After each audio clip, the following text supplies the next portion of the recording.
that night about the lions and about the spotlights and everything. And believe me, if we feel that the animals are being affected by the spotlights,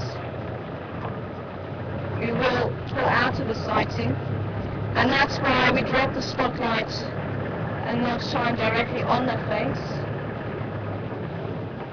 And that's also why we're only allowed to have one spotlight on the animals at any one time. And you may have noticed we did put the spotlight on the two males when they were sitting far away from the females, because that would have been classed as two separate sightings. The animals weren't together. But otherwise, we only have one spotlight on. And you can see the animals actually went and sat down, and they were sleeping, and they really weren't too bothered about us being there at all.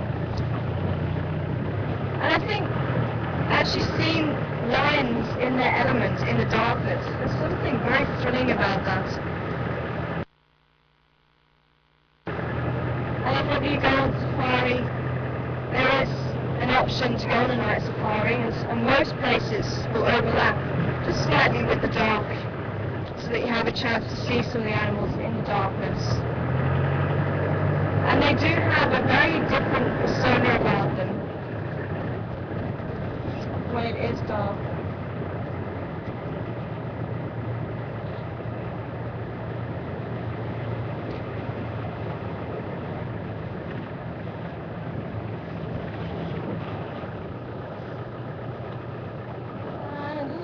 We've got them doing it here. Wow, we've got a lot of algae in the pan here at Pan. And the beautiful male impala. And just a quick hello to everybody who's just joining us. My name's Tara. Herman's joining me on camera, and Lucy is back in farm control. And we're here at Pan. I thought maybe Nduna might have made his way out of the drainage line, but with these impala being very relaxed, they've either not spotted him or he's not here. But they really are looking in good condition at the moment. The coats are so shiny.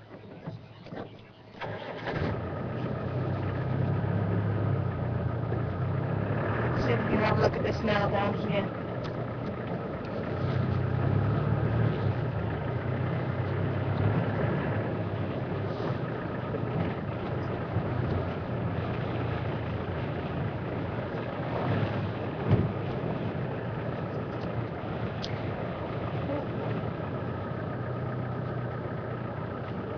To keep up with the rest of the guys.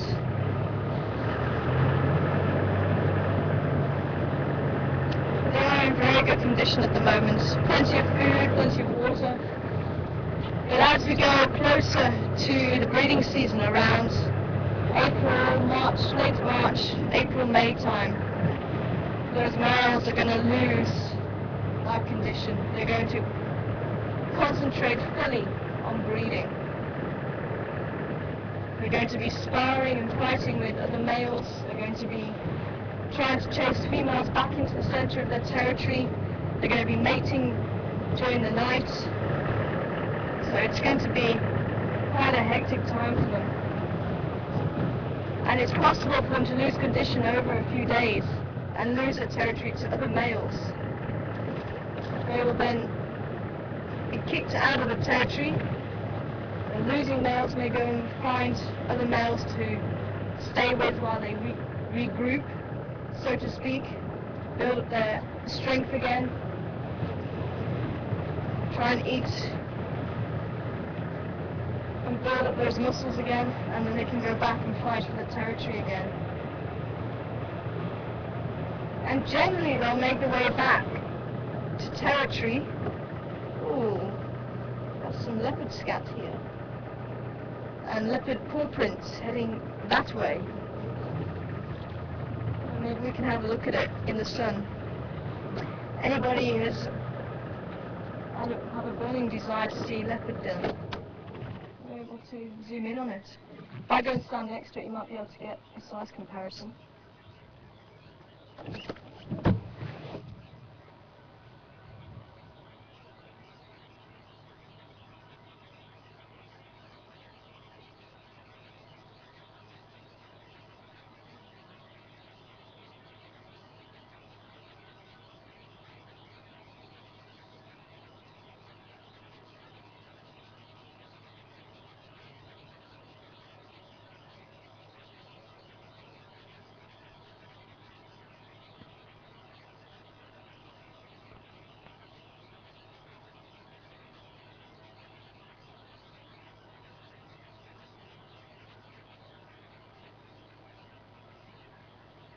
You might have gone into the drainage line. I was just using a stick just to prod it. It looked fairly dry, but I just wanted to make sure. There's one piece that looked like it could be a bit wet. But definitely carnivore dung is not the type of dung to go and pick up like we do with the herbivore dung. There's a lot of different bacteria in there.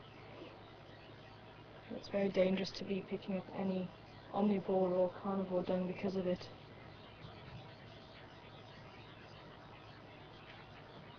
There's a nice spoor, a nice track of a leopard next to it.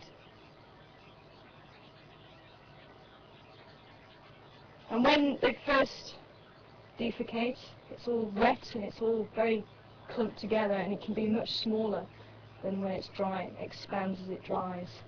So sometimes it can look a lot larger than what it comes out of the animal. And that goes for most animal dung. So leopard track went that way into the drainage line. So let's go and have a look, see if there is anything in the drainage line. If it's dry enough, we might be able to even drive a little bit of the drainage line. And let's head down towards Twin Dams, see if there's anything around there.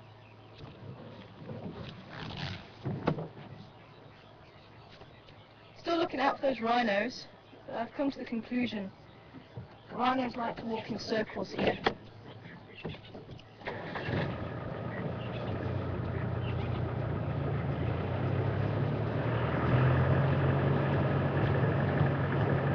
And I wonder if this could have been in Duna sometime this morning. Could have just walked straight down this drainage line here after his small meal.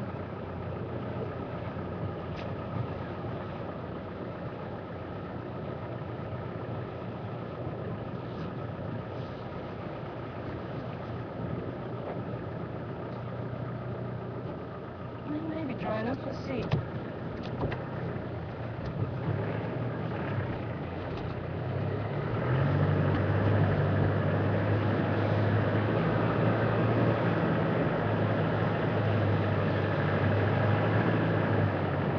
No, I think we are going to get stuck.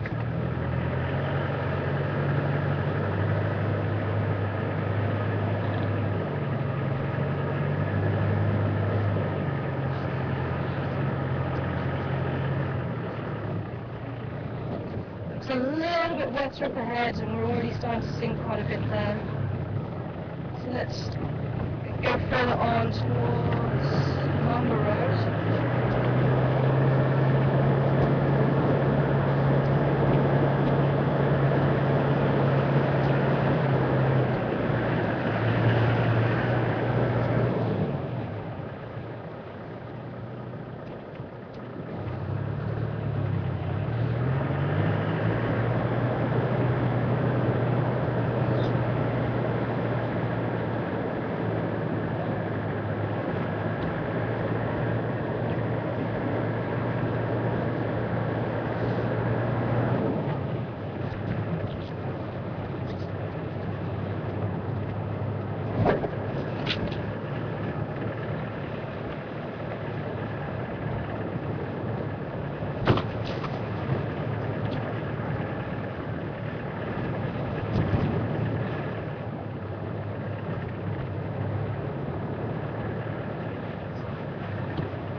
If there's anybody who would like to ask any questions this afternoon, then send them through to finalcontrol@safari.tv.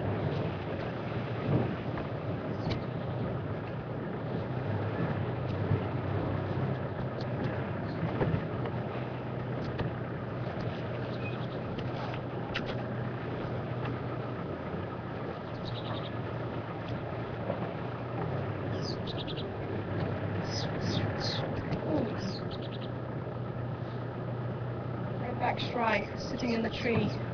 I saw him at the last minute and he flew off.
just see if there's any tracks just out around the bend there.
Nothing around the bend. I've just heard St Franklin's calling at the top there, so let's turn around and head down towards Twin Down, see if there is anything around there.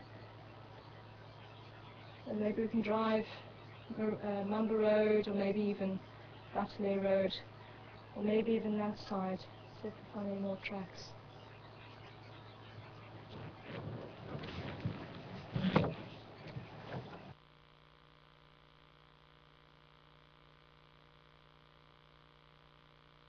Don't fear a turn through there.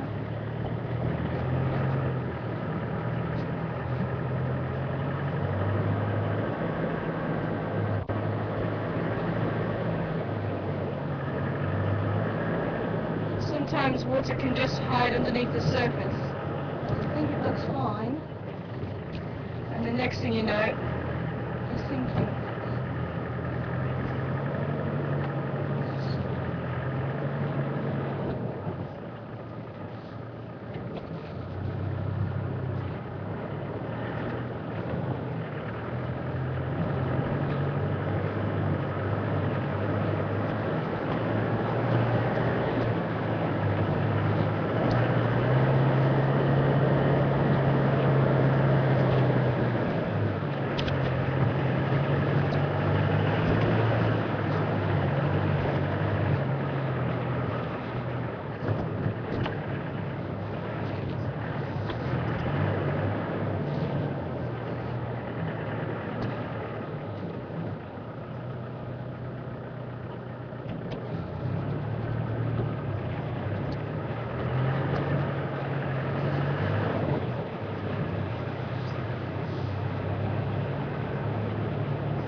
Looks like there's been some buffalo making their way down this side.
looks like they continued on.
I saw a duck. Yep, that's a bit awkward. So there's an impala, and there looks to be a comb duck there.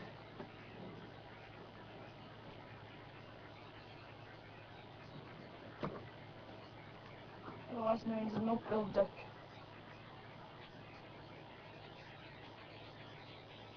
And that is a male, you can see that big. And if he turns his head. Yep.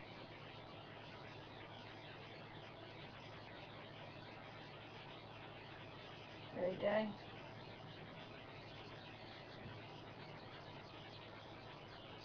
And that's where they get the name knob-billed.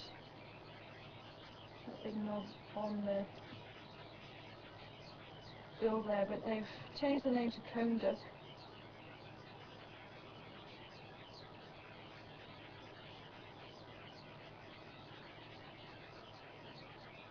And it becomes much larger in breeding season, so it looks pretty swollen now. But I have seen them flying around and trying to find females to mate with. So it will get much smaller outside the breeding season.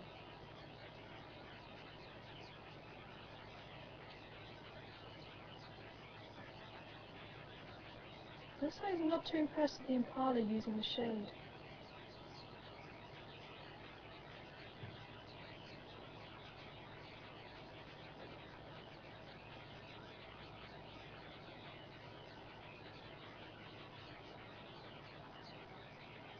You might be able to work out that beautiful green on the underwing.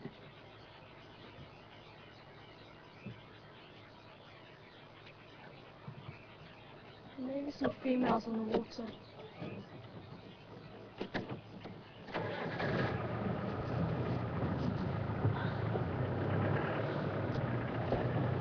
It's almost shifting his wings a little bit, as if he's going to open and start running at the impala. A bit like a goose does.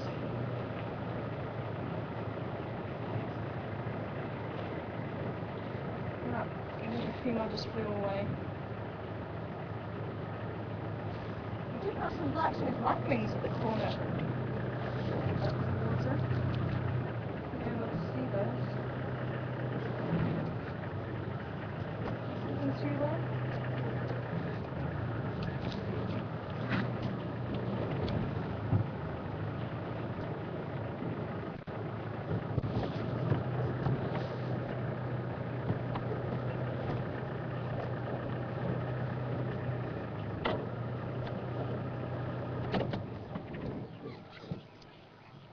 Quite a distinctive bird, the blacksmith lapwing. And you're more likely to find these lapwings closer to the water than maybe the crowned lapwings, but you can still find these lapwings out into the bush.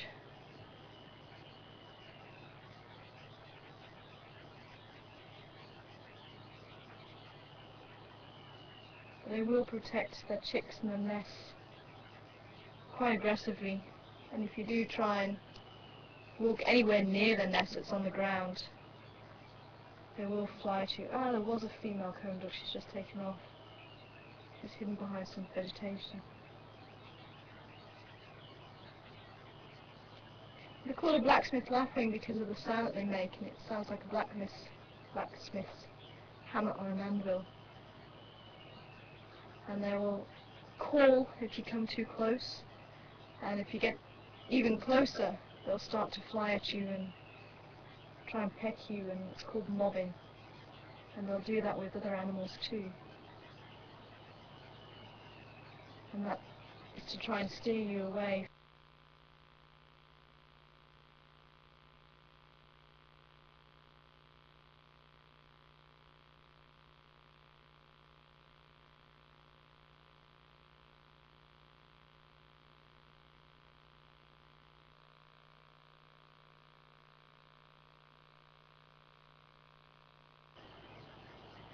And the very loud call of the woodland kingfisher.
in this heat, it's like this, made that SAST and tracks. We'll be sleeping in some shade, either in the tree or on the ground.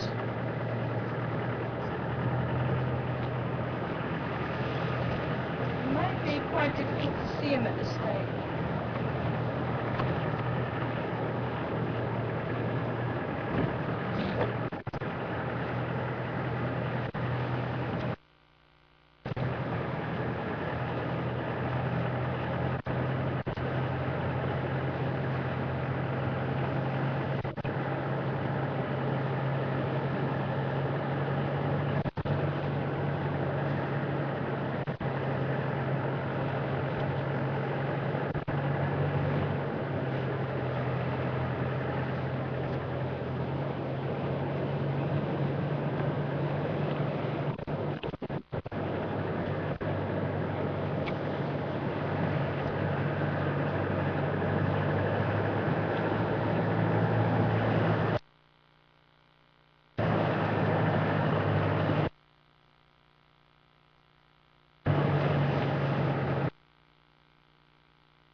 afternoon, mister. Still here.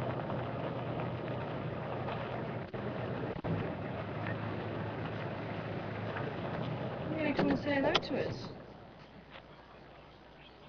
It's getting brave, this hippo. wonder if he's starting to recognise us.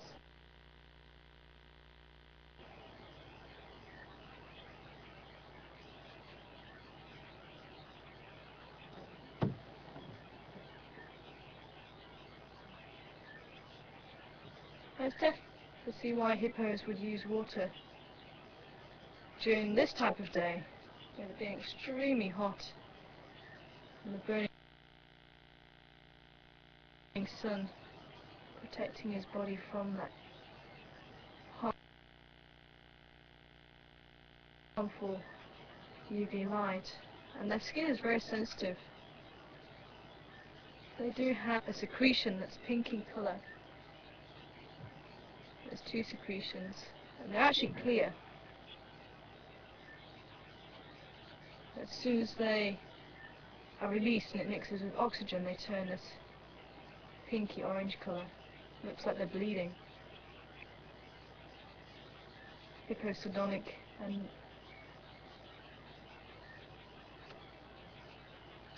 not hipposodonic. And those two chemicals are antibacterials, antifungus, and also protect the skin from the sun. A sun lotion. But in winter time, it can get extremely cold here, especially in the early morning and during the evening. And you'll actually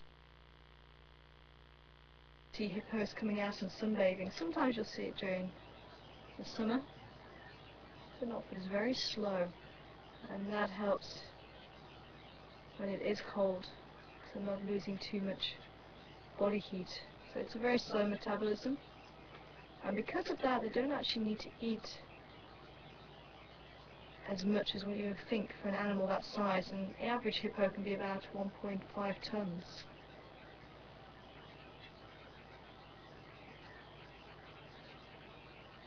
So they only need to eat about a third of what they would for an animal that size, because the metabolism is so slow.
You're saying that's enough for today.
black backwards back. You're in that tree. Ah, you're there.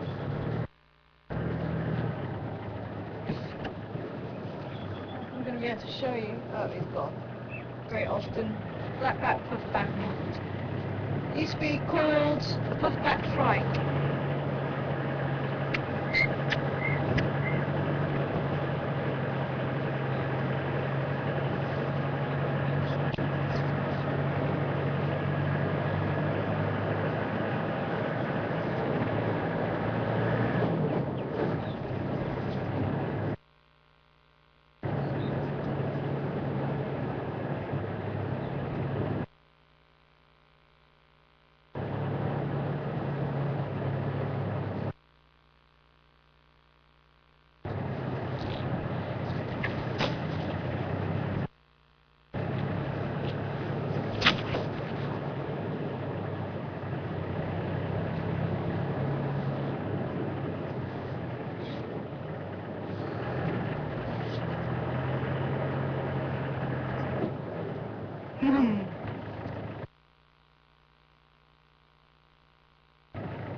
I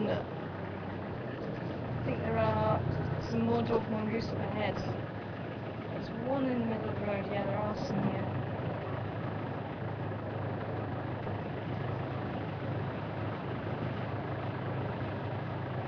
If I can sit, I can hear them. If I can maybe sit back here, they might just come out to the road. Sometimes they do.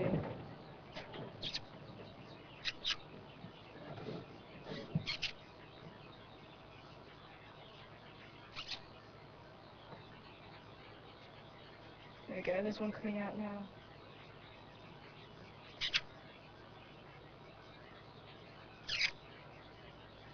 Maybe if one comes out. Oh, there's a baby. It's tiny.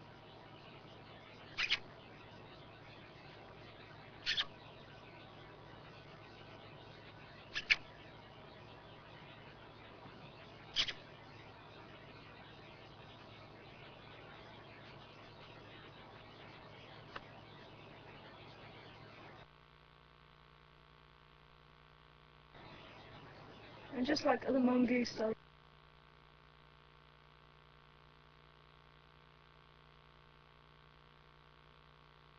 eat scorpions and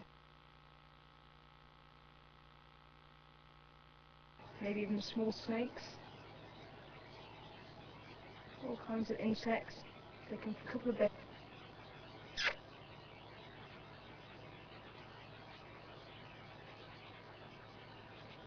Looks like it could be quite a big family. You can hear them scurrying around.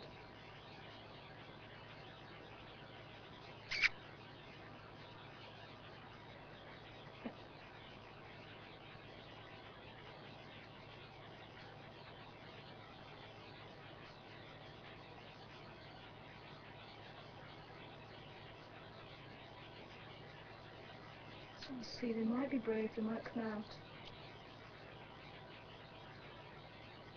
There we go. Hey!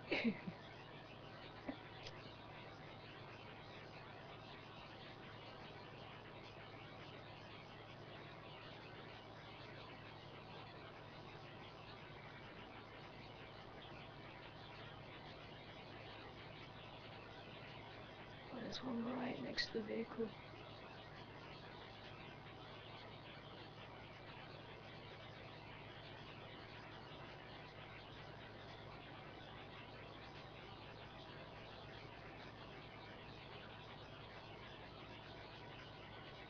And just like meerkats, the youngsters will be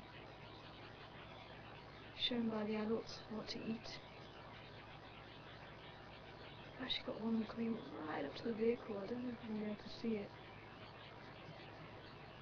It's just literally about a metre away, just to my right.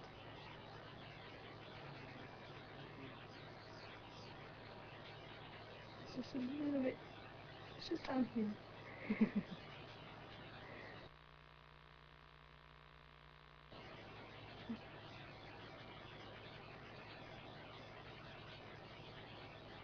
It's actually coming closer.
Unfortunately, it was just a little bit too close.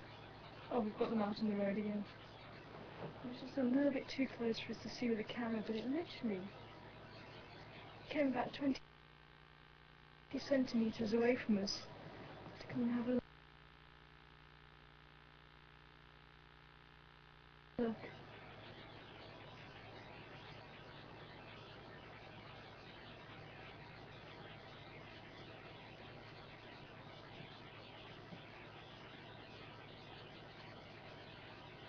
Quite incredible, an animal that small is willing to come up to something as big as us. There he is, he's still going a little bit further along the road now.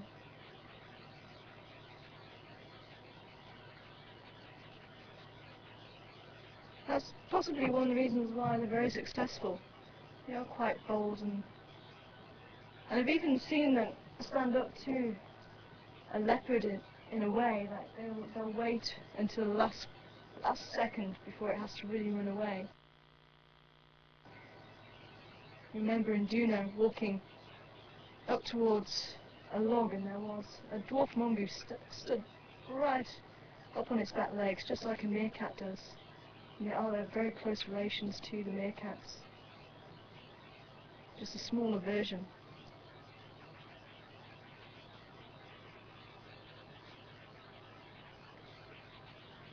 Being an alpha pair in this group,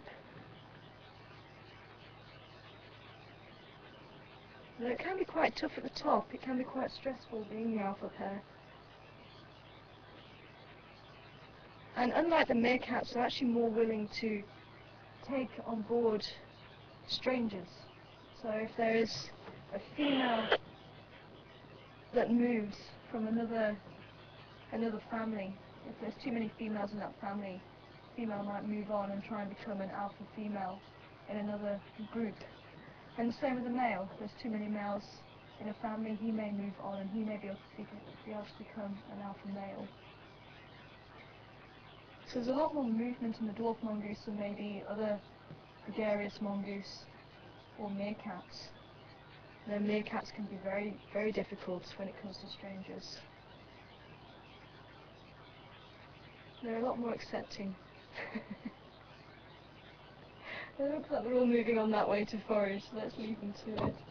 But absolutely wonderful. Definitely a lot of character.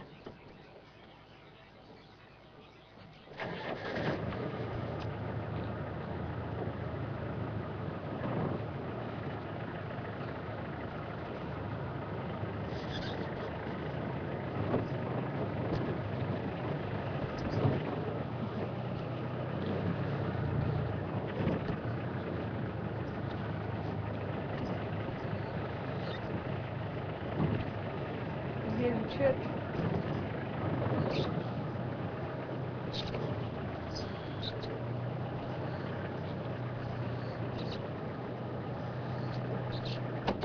They might even come out onto the log here. Oh, there you go.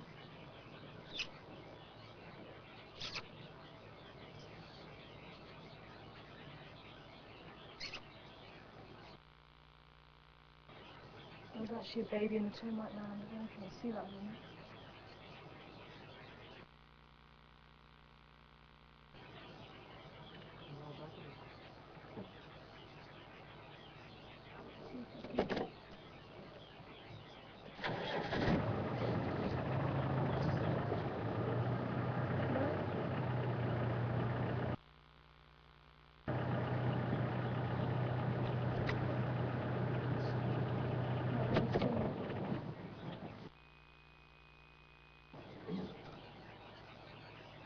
Okay, it was worth a go.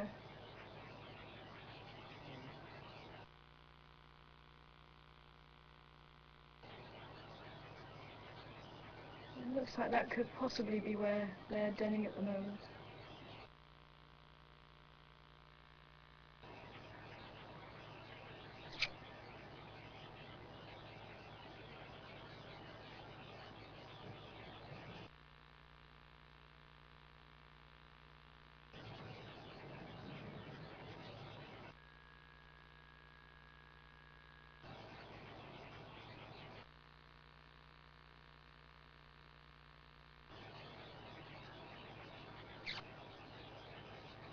They do use termite mounds, and they can even share those termite mounds with other animals. A rough-scale plated lizard, one of those animals, was seen share with them a few times now.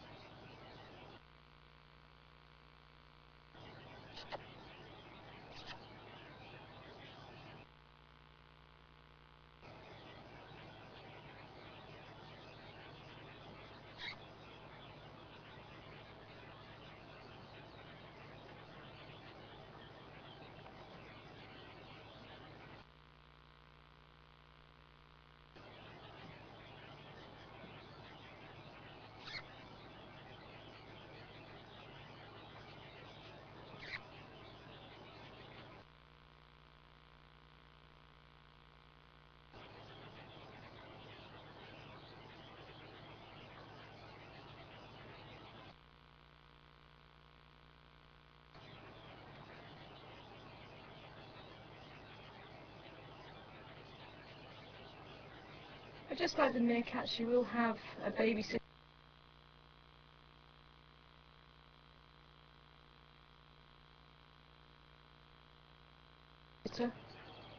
especially when the youngsters are very small. The babysitter will look after the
But with them being so small, I do have to be extremely careful of predators. And we have seen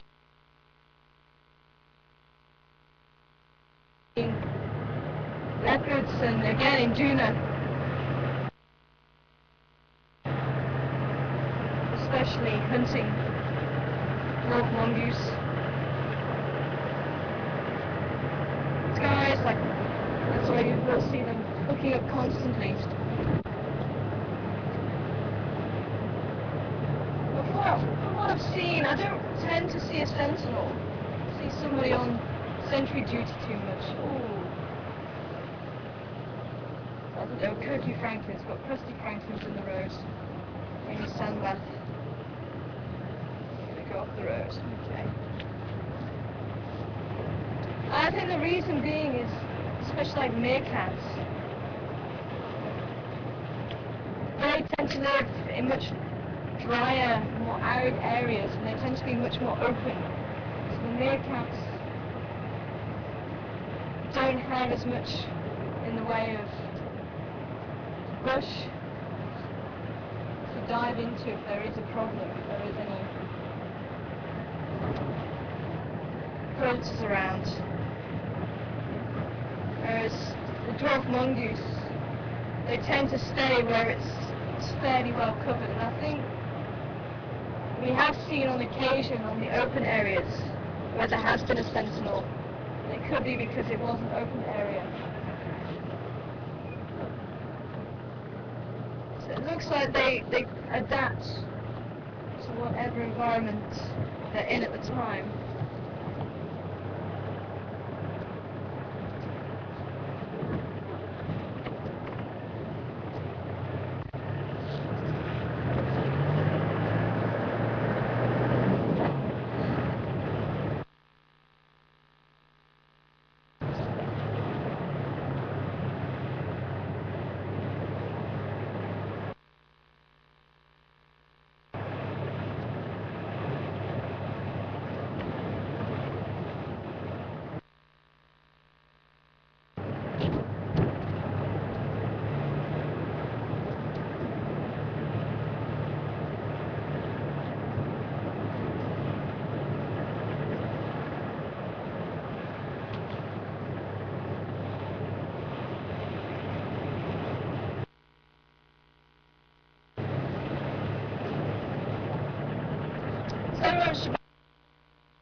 Road now. We're going to head back towards Hillman's Cut Line, take Chelapan Road, and then maybe take one of the other roads into the east for a little while. I've been there for a few days. And I think we'll come back west a little bit later as it starts to cool down. We may have a chance of seeing the leopards. But I also want to try Central Road and see if we can do the hop tap outside. I'm fairly convinced that was his spoor that we found by Chelapan.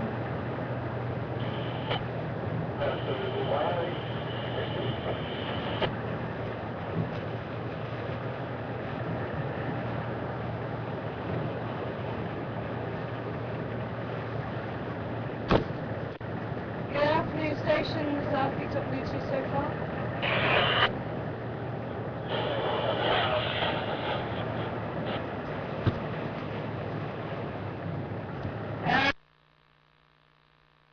Just found Warren and Conzab Ingray next to Chelapan on that link road down towards Spaghetti Junction.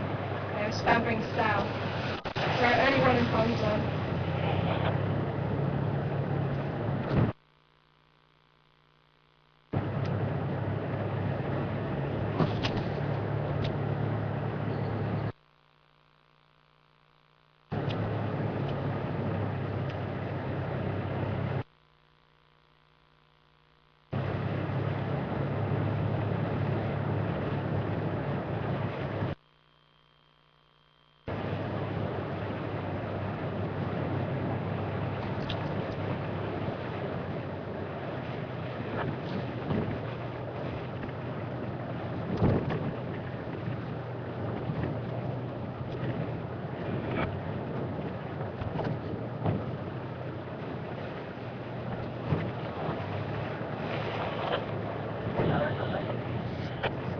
I can copy you now, go ahead.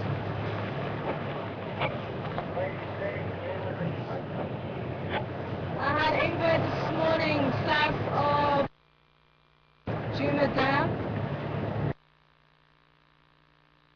Gary Dam. And just got one in Conza now, heading south from Chelapan.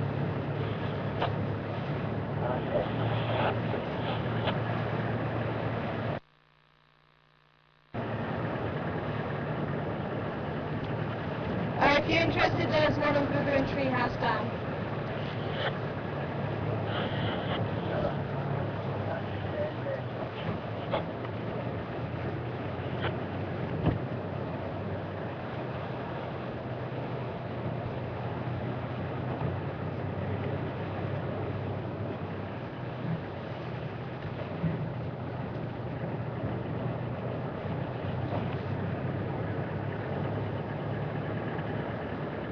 Hi, Yvonne. Good afternoon to you, Yvonne. And you're wanting to know, apart from the European roller, what other birds migrate. And the very noisy woodland kingfisher that we've been hearing for quite a number of weeks now, and it's a wonderful sound, and it definitely reminds us of summer here in South Africa. It's another bird that migrates, and it's an intra-African migrant this time, so the Paleo-Arctic migrant.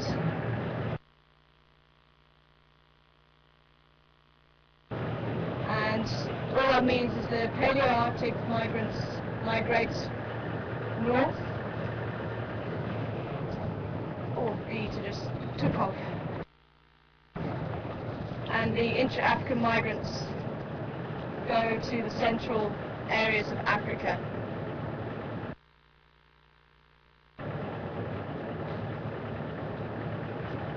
So the woodland kingfisher is an intra-African migrant.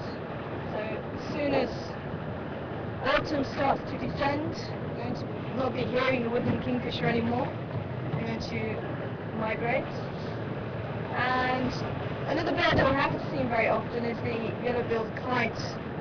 I did see it out and about when I went to town the other day. And you do tend to see them more out on the open road leading to Kruger. And that's also another intra-African migrant. The European bee-eaters, I haven't heard from them in a while now. I'm not sure if they have left already. I think they're called Eurasian bee-eaters now. All these name changes start to mess with your brain a little bit.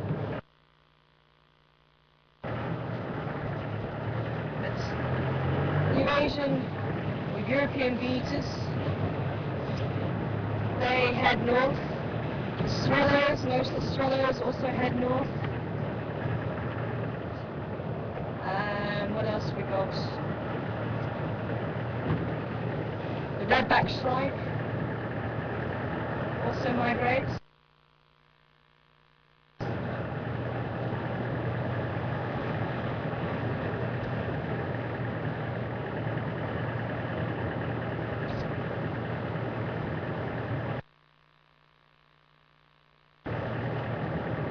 Think of other birds as we see here.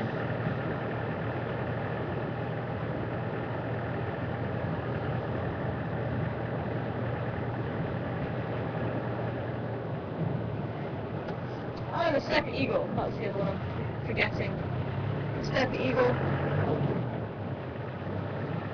Although we haven't seen too many, I don't think, around here. Looks very similar to the tawny eagle. Similar in size.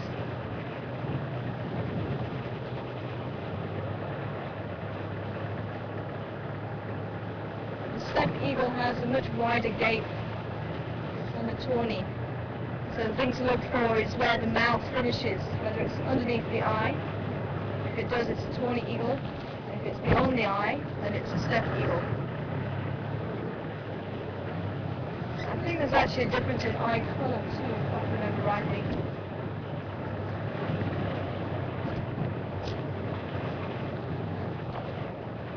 Always forget which way around it is.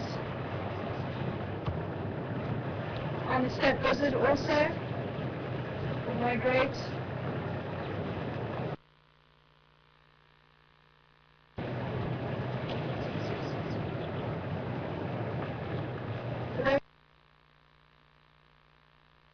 We do have a lot of birds that stay, and some migrants will just be altitudinal migrants. They won't travel too far, they'll just change altitude. So generally the flycatchers will be altitudinal migrants. I did see paradise flycatchers here at the beginning of summer. I think they've moved on now.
Good afternoon, stations. Yeah, I just had one console heading south from Chelapan. Found board around Treehouse, Twin Dams. There's literally so far.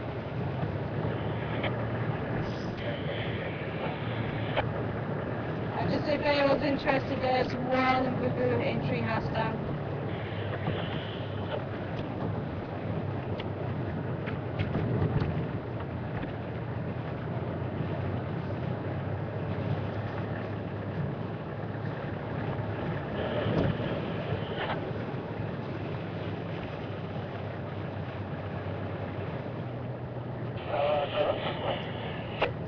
Standing by.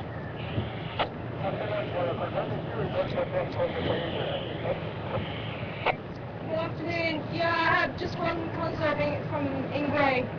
Just firing from the link road from Chelapan to Spaghetti Junction, heading south.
Huge grasshopper in his hand. Oh, he would move. I don't know if you're going to be able to get it. I think it might be a little bit close. So, is it okay? Wow. These hornbills are never ceasing to amaze me at the moment.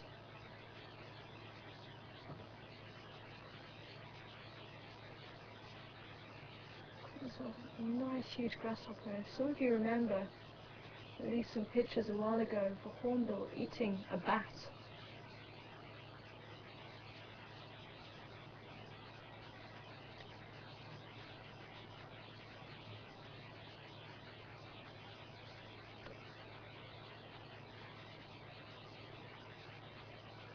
He's using his bill just to work his way along the body and try and squash him a little bit.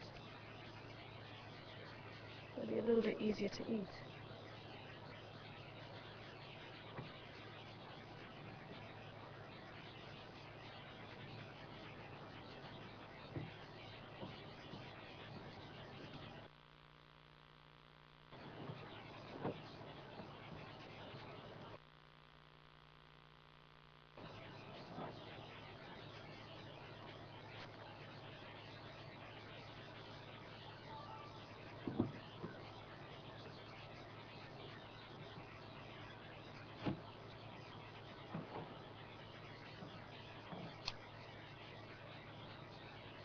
Just run away.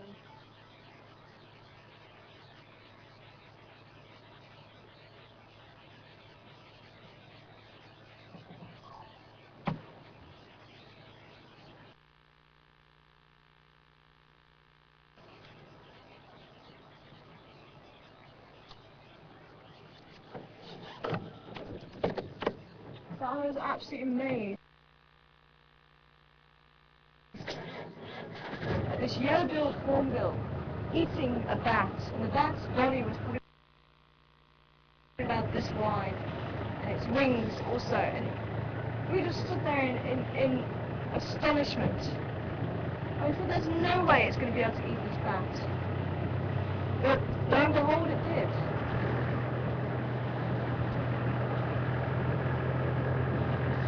Hornbills are highly opportunistic.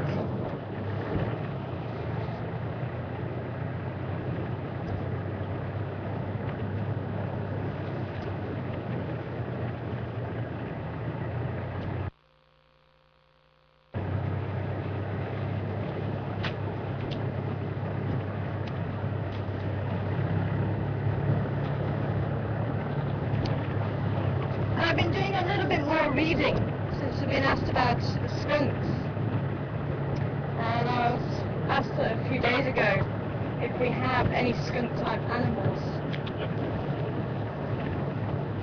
and I didn't have my animal book with me at that stage, but I do now, so I can show you the zorilla.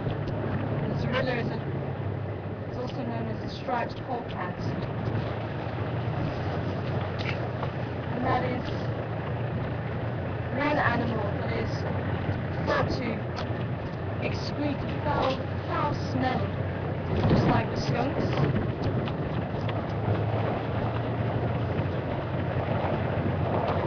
But they have actually changed the skunks from the family, the mustelids, which is part of the family that the polecat or the zorilla belongs to, and that's what the skunks used to belong to. But a few years ago they changed the family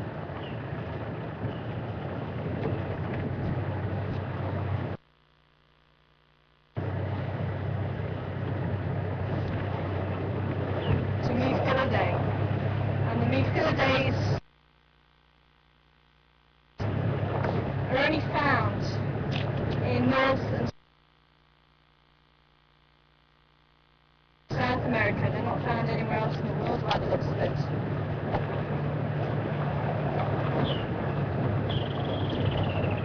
If I can stop here, I might be able to show you a picture of the zorilla.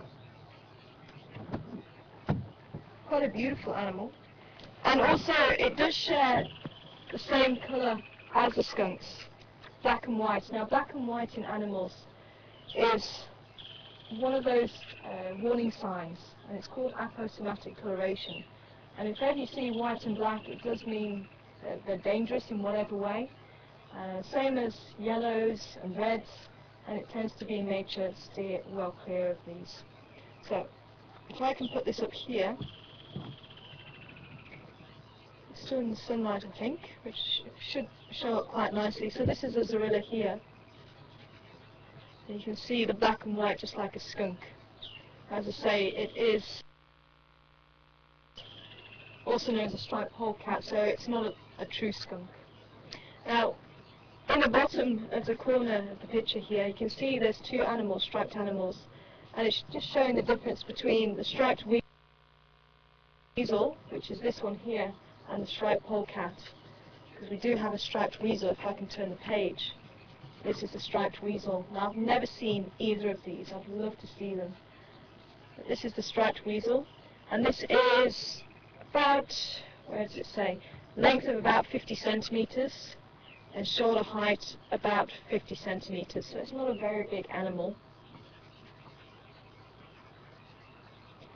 And if I can turn back to the Zorilla, the Zorilla is about between 50 and 60 centimeters long, and stands at shoulder height about 10 and 15 centimeters. So I think actually they've got those the wrong way around. I think the striped weasel is about 10-15 centimeters and the striped polecat is the 50 centimeters. So I've just found an error in the book.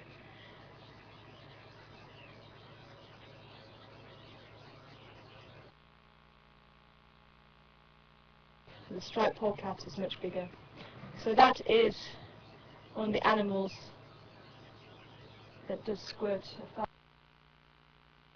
foul-smelling liquid just like the skunks, but it's not classified as a skunk. And Zorilla, if you want to, if I can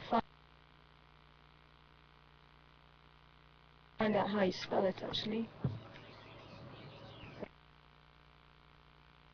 It's actually just saying it's a striped polecat.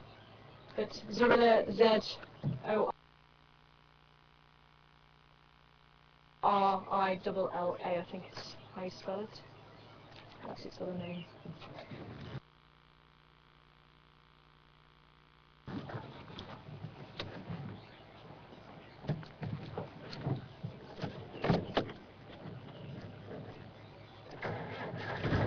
Beautiful looking animal.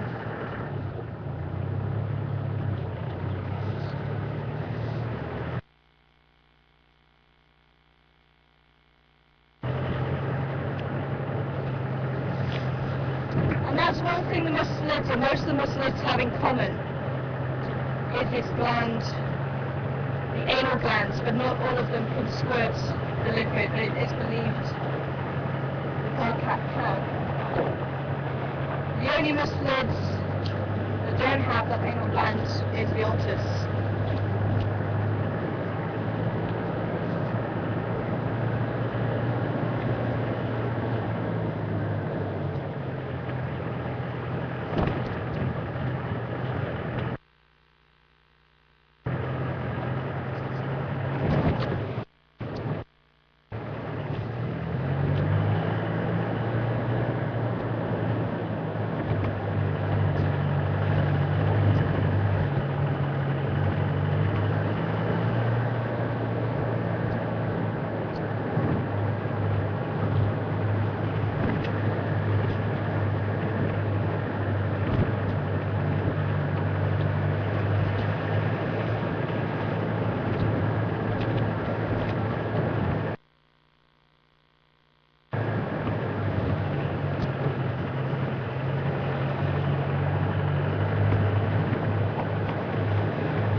Even though we're near the Kruger National Park, we're still in quite a low risk area.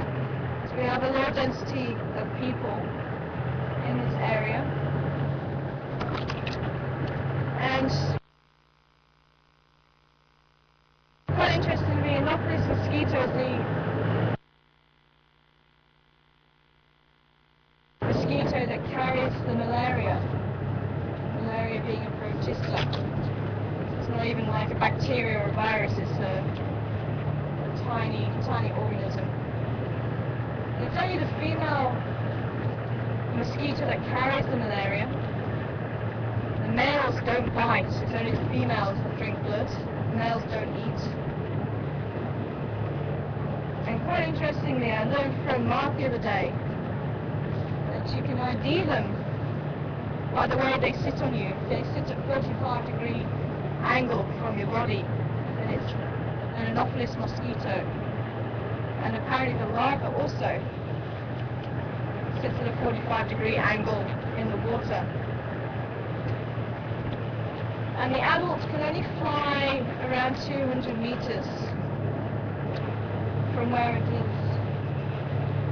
born, I suppose. Oh, I can hear Shelley's Franklin. Oh, and there he is. Some warthogs.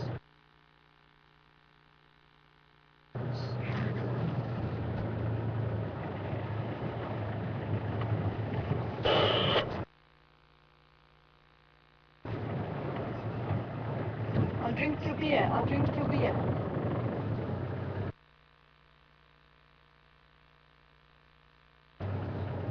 There it is. Warthogs go. Oh, they ran. It's a shame. So I did hear Shelley's Franklin around together.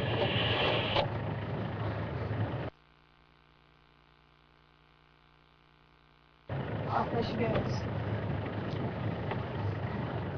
You're going to stay there. You're going to be able to get up from there. That's an awkward angle. Okay. You don't often get a chance to see a Shelley's Franklin.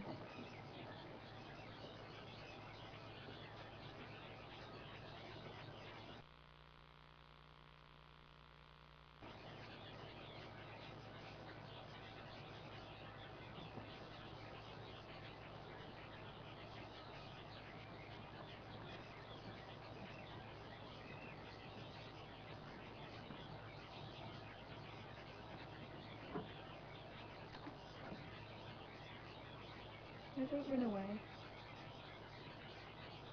Slightly larger than the other franklins that we see here, the crested franklins that we see quite often. They've got a white throat. Quite a colourful body. They come out into the grass. I say she, it's actually quite difficult to determine if it's male or female.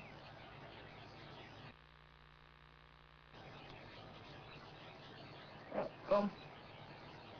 At least I managed to get a glimpse of it though.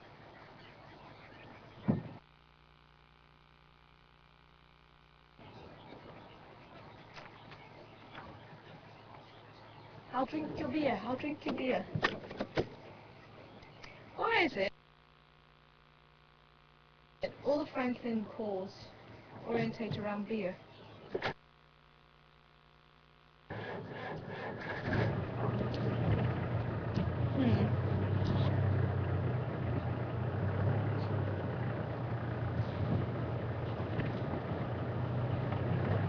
For those of you who think I'm a little bit crazy, you'll be very, very true, very right. But to help remember bird calls, when you first start guiding, you put words or phrases to those bird calls. Believe me, it helps a lot. And the Franklins are one of those that, if you listen to them, they all sound very similar. But if you can put different names and different phrases to them, they suddenly become very distinctive.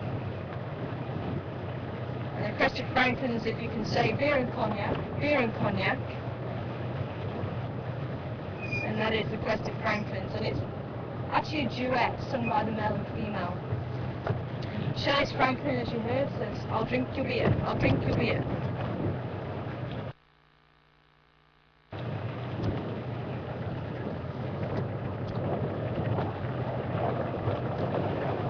Oh, sorry, spider.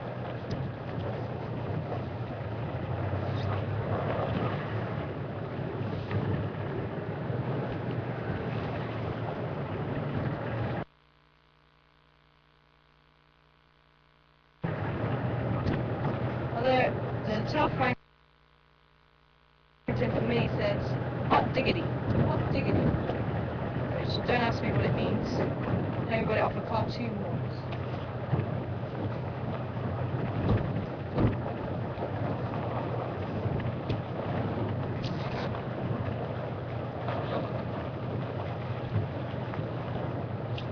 I'll let you into how my mind works. Every time I hear that one, I think of Muttley.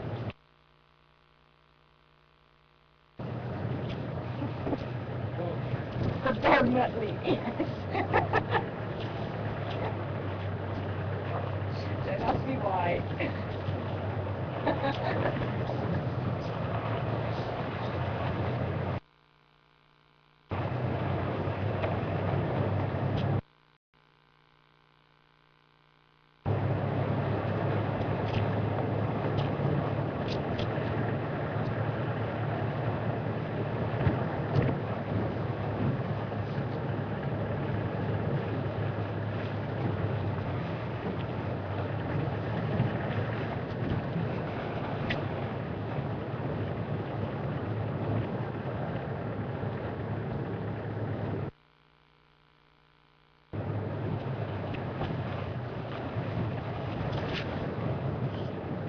Okay, what do we got here?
some inspiration from my radio was locked on cheese pipeline.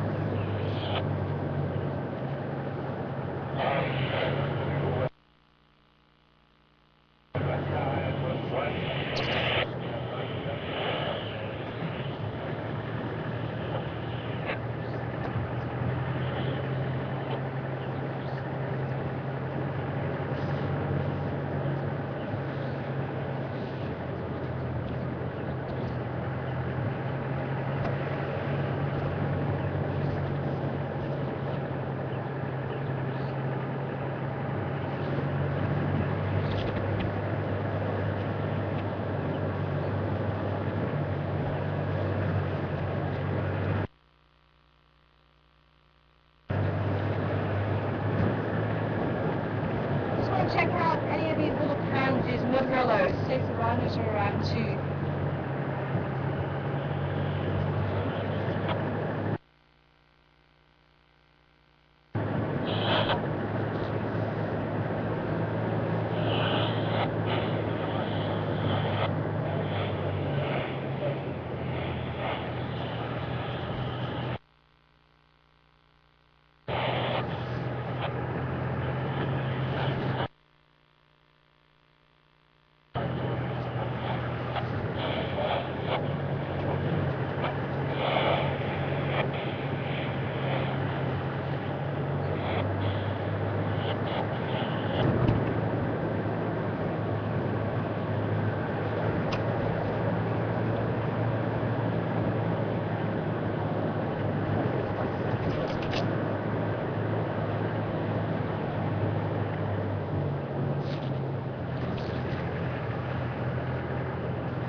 It doesn't look like anyone's here today.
Mosquitoes, wasn't it?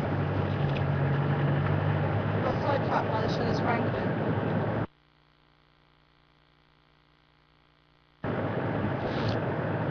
So yeah, as I was saying, they'll fly for about 200 meters or so from where they were larvae.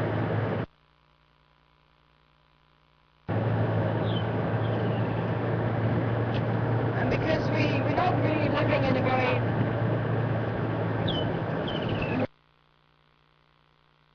largely populated area here in the SAST,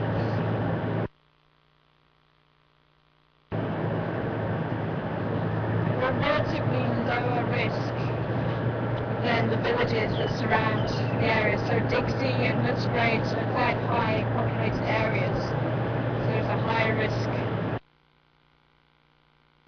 of becoming infected.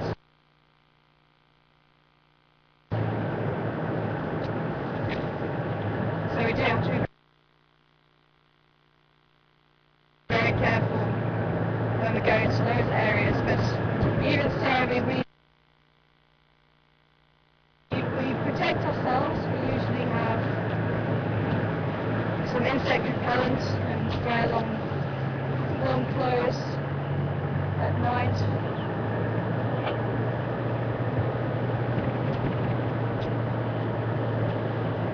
Otherwise we don't. But I went to Mozambique during leave. I did.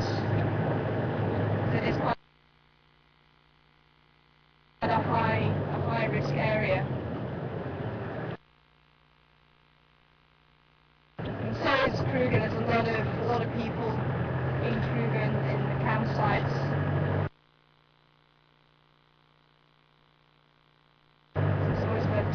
that.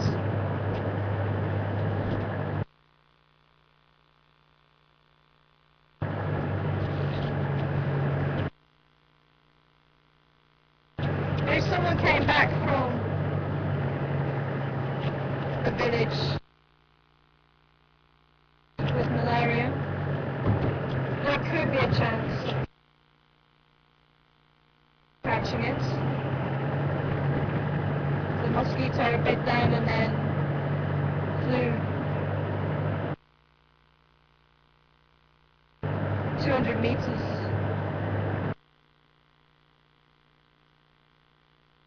And bit us, there is a possibility.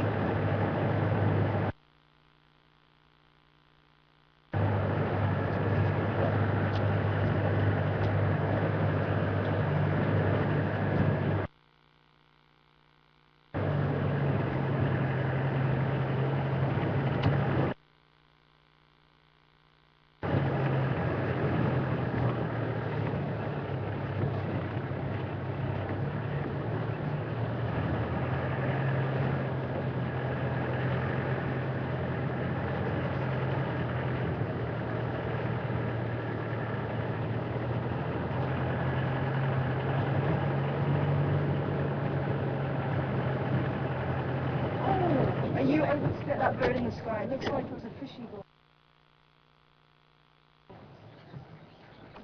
I know it's going to be a difficult one, but let's see.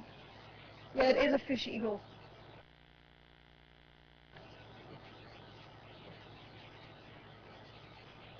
Oh, please go to Buffelshoek Dam. I'll follow you. It's coming back this way. You don't often get a chance to see the African fish eagle here. We hear them a lot when we're in camp.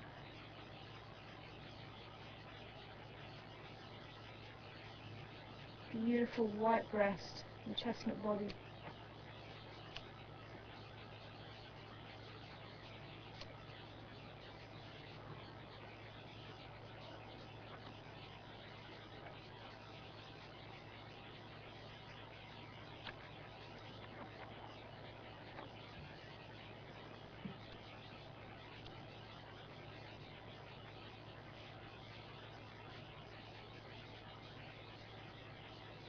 One of the few eagles with bare legs, because they do catch fish.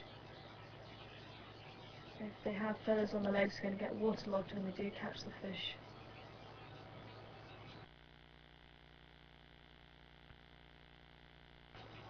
Stunning, stunning eagle.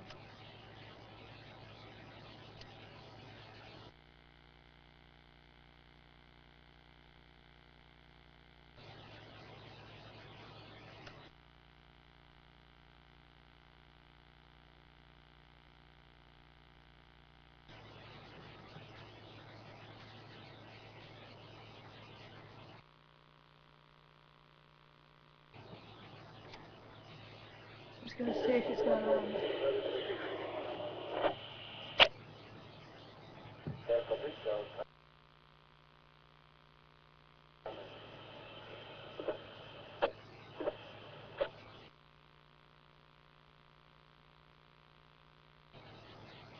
That'd be wonderful if it does.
I've actually really missed hearing the call properly.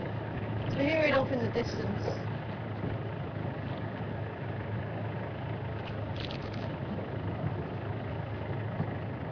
such a typical sound of Africa.